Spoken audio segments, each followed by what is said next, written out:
रही है। नमस्कार दर्शकों, मैं हूं प्राची और आप देख रहे हैं MNS न्यूज। मैं आपके लिए लेकर आई हूं देश दुनिया और आपके आसपास की हर बड़ी खबर बिल्कुल सटीक और भरोसेमंद अंदाज में। तो आइए शुरुआत करते हैं इन प्रमुख खबरों के साथ। E20 पेट्रोल पर नितिन गडकरी को हाई कोर्ट से राहत, सोशल मीडिया से हटेगा मानहानिकारक और डिफेक्टिव कंटेंट। केंद्रीय सड़क परिवहन एवं राज्य मार्ग मंत्री नितिन गडकरी को E20 पेट्रोल से जुड़े मामले में बॉम्बे हाई कोर्ट से बड़ी राहत मिली है। अदालत ने उनके और उनके परिवार के खिलाफ सोशल मीडिया पर प्रसारित कथित मानहानिकारक और डिफेक्टिव कंटेंट हटाने का अंतिम आदेश दिया है।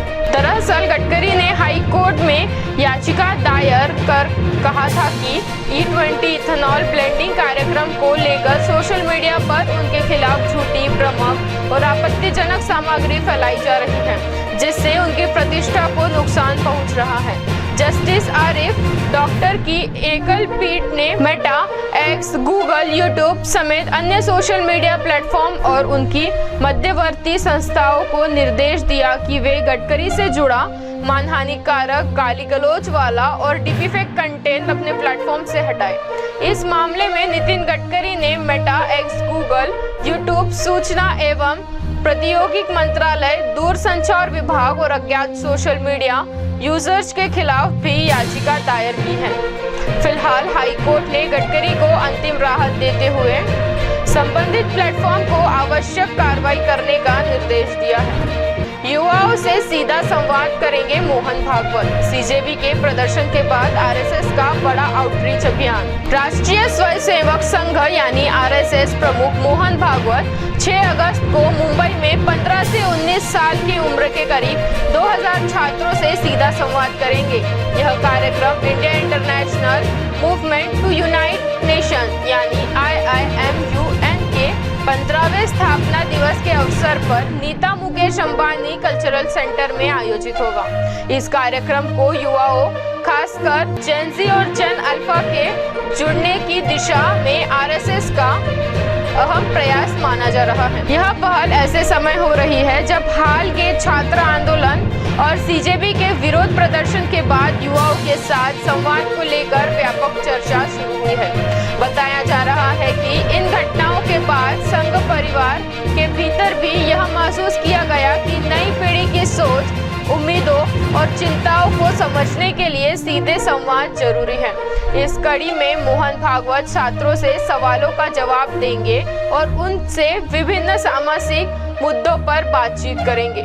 राजनीतिक विश्लेषकों की नजर इस कार्यक्रम पर इसलिए भी है क्योंकि इसे युवाओं के बीच अपनी पहुंच और संवाद बढ़ाने की राजनीति के तौर पर देखा जा रहा है। हालांकि कार्यक्रम के आयोजकों का कहना है कि इसका उद्देश्य छात्रों के साथ सकारात्मक और प्रेरणादायक संवाद स्थापित करना है। सीजेबी प्रदर्शन के बाद बड़ी मुश्किलें, वायरल वीडियो वाली 15 साल की लड़की को धमकियां, परिवार छोड़ने पर मजबूर हुआ घर।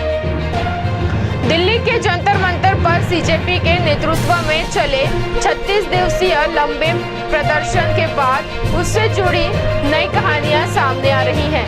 इनमें सबसे चर्चित मामला एक 15 वर्षीय छात्रा का है जिसका वीडियो सोशल मीडिया पर वायरल होने के बाद उसकी और उसके परिवार की जिंदगी पूरी तरह बदल गई है। रिपोर्ट्स के मुताबिक छात्रा को सोशल मीडिया पर लगातार धमकियां मिल रही हैं। FIR दर्ज होने के बाद 26 जुलाई से वह अपनी मां के साथ घर छोड़कर किसी सुरक्षित स्थान पर रहने को मजबूर है। परिवार का कहना है कि उन्हें नहीं पता कि वे अपने घर कब लौट पाएंगे। 10वीं कक्षा में पढ़ने वाली यह छात्रा भविष्य में फैशन डिजाइनर और मेकअप आर्टिस्ट बनना चाहती है, लेकिन मौजूदा हालात ऐसे हैं कि उसे अपनी बोर्ड परीक्षा देने को लेकर भी अनिश्चितता का सामना करना पड़ रहा है। छात्रा ने सोशल मीडिया प्लेटफॉर्म एक्स पर एक वीडियो जारी कर अपनी भाषा के लिए माफी भी मांगी है। इस पूरे मामले ने सोशल मीडिया पर वायरल कंटेंट, नाबालिगों की सुरक्षा और ऑनलाइन धमकियों जैसे गंभीर मुद्दों पर नई बहस छेड़ दी है। परिसीमन बिल पर फंसा पेंच, मोदी सरकार के सामने 2 बड़े विकल्प, महिलाओं के आरक्षण पर भी टिकी नजर।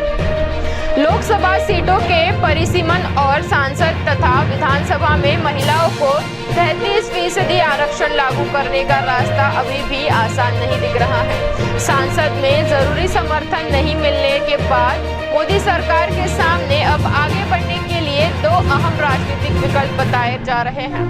पहला विकल्प यह है कि सरकार व्यापक राजनीतिक समिति बनाकर संविधान संशोधन विधेयक दोबारा लाए और 2/3 बहुमत जुटाने की कोशिश करे। दूसरा विकल्प यह माना जा रहा है कि सरकार चरणबद्ध रणनीति अपनाए और परिसीमन तथा महिला आरक्षण के मुद्दे पर नया राजनीतिक रोडमैप तैयार करे। दरअसल महिलाओं के 33% आरक्षण को लागू करने का मुद्दा परिसीमन प्रक्रिया से जुड़ा हुआ है। इस वजह से परिसीमन पर बनी राजनीतिक सहमति महिला आरक्षण के भविष्य के लिए बेहद अहम मानी जा रही है। इस बीच दक्षिण भारत के कई दल परिसीमन को लेकर अपनी आशंका लगातार जता रहे हैं, जबकि केंद्र सरकार इस मुद्दे पर आगे की रणनीति पर मंथन कर रही है।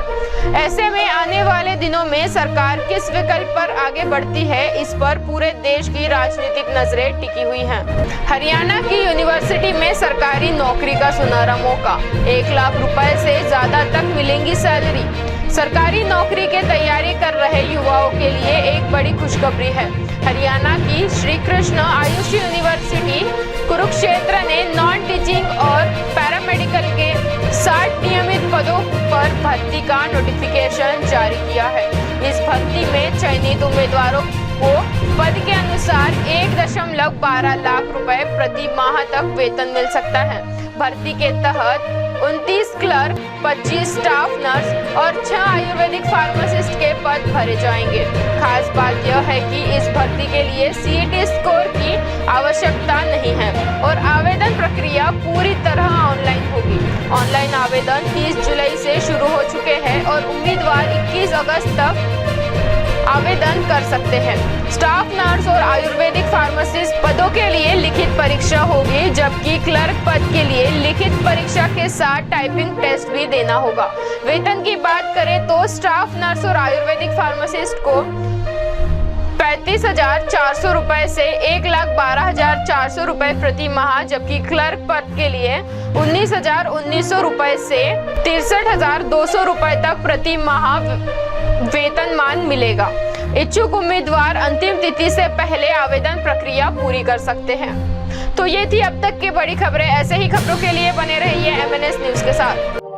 आप देख रहे हैं MNS न्यूज, सच